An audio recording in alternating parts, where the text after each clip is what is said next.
हमारी पुलिस अगर अपनी आत्मरक्षा में कोई कदम उठाती है तो आप उसको बुलडोजर राज की संज्ञा नहीं दे सकते। झारखंड की धरती पर कानून तोड़ने वालों के विरुद्ध सरकार विधिसम्मत कार्रवाई करेगी। मैंने कहा था कि यहाँ पर रूल ऑफ लॉ चलेगा, बुलडोजर राज नहीं चलेगा। अपराध कर्म चाहे किसी भी जाति धर्म के खाने में हो, उसके विरुद्ध कार्रवाई किए जाने की जरूरत। जिन घटनाओं से इनको राजनीतिक लाभ होता है उन घटनाओं का ये उल्लेख या जिक्र करते हैं, जिन घटनाओं से इनको राजनीतिक लाभ नहीं होता है उसमें ये चुप्पी साध लेते हैं। लॉ एंड ऑर्डर के मुद्दे पर सरकार को घेरने के प्रयत्न को घड़ियालू आंसू के तौर पर देखता हूँ। लॉ एंड ऑर्डर के मुद्दे पर साथी पत्रकारों ने भी कल मुझसे सवाल किया था। हमने भी आपसे यह निश्चित रूप से कहा था कि झारखंड पुलिस मसले के उद्भेदन के लिए प्रतिबद्ध है और सरकार भी इस बारे में बहुत संजीदा है। मुझको भी पत्रकार या मीडिया के माध्यम से यह सूचना मिली है कि अमन साहू एक एनकाउंटर में मारे गए हैं। विस्तृत जानकारी अपेक्षित है, भी उम्मीद है कि विस्तृत जानकारी थोड़ी देर में मिल जाएगी, लेकिन मोटे तौर पर एक बात बिल्कुल स्पष्ट है कि रूल ऑफ लॉ प्रिवेल करेगा।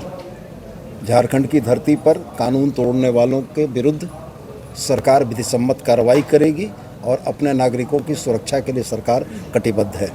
आज की घटना किन कारणों से हुई, कैसे हुई, निश्चित रूप से इसकी जांच भी होगी और मैं यह मानता हूं कि यदि किसी अपराधी का मनोबल इतना बढ़ जाए कि वो राज्य के प्रशासन और राज्य की पुलिस को चुनौती बनता है तो निश्चित रूप से वैसे लोगों का यही हश्र होना चाहिए।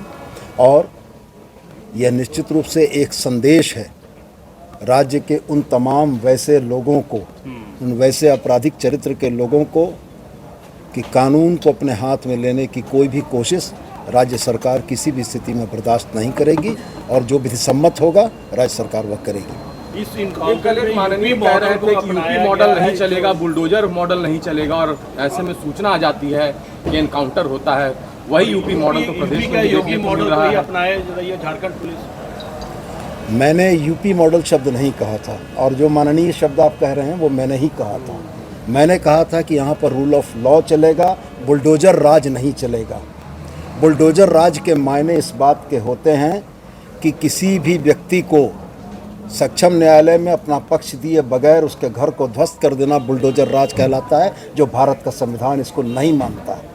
और मैं आपको बिल्कुल यह स्पष्ट कहता हूं कि यदि आत्मरक्षा में किसी नागरिक को किसी आदमी की हत्या करने का अधिकार संविधान प्रदत्त करता है तो हमारी पुलिस अगर अपनी आत्मरक्षा में कोई कदम उठाती है तो आप उसको बुलडोजर राज की संज्ञा नहीं दे सकते। सर, कल भी सदन में लॉ एंड ऑर्डर को लेकर के हंगामा हुआ, सत्ता पर विपक्ष के लोग जो वो संतुष्ट नहीं थे। नहीं, लॉ एंड ऑर्डर को लेकर हंगामे पर कल मैंने कहा था और हमारे एक सम्मानित पत्रकार ने कल मुझको कहा था कि भाजपा शासित राज्यों से आप तुलना क्यों कर रहे हैं। मैंने कल भी यह कहा था और आज भी पुनः इस बात को दोहराता हूं कि भारत एक गणराज्य है और भारत राज्य में निवासित करने वाले नागरिकों के विचार विमर्श, आचार विचार तमाम चीज़ें हैं कि इसलिए मैंने ये बात कही थी।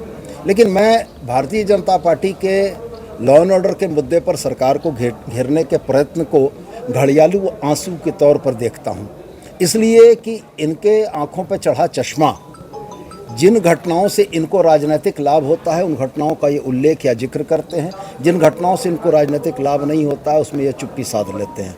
मैं यह स्पष्ट मानता हूं कि प्रशासन को सम्यक दृष्टि से तमाम घटनाओं को देखने की आवश्यकता है और सम्यक दृष्टि से अपराध कर्म चाहे किसी भी जाति धर्म के खाने में हो, उसके विरुद्ध कार्रवाई किए जाने की जरूरत है।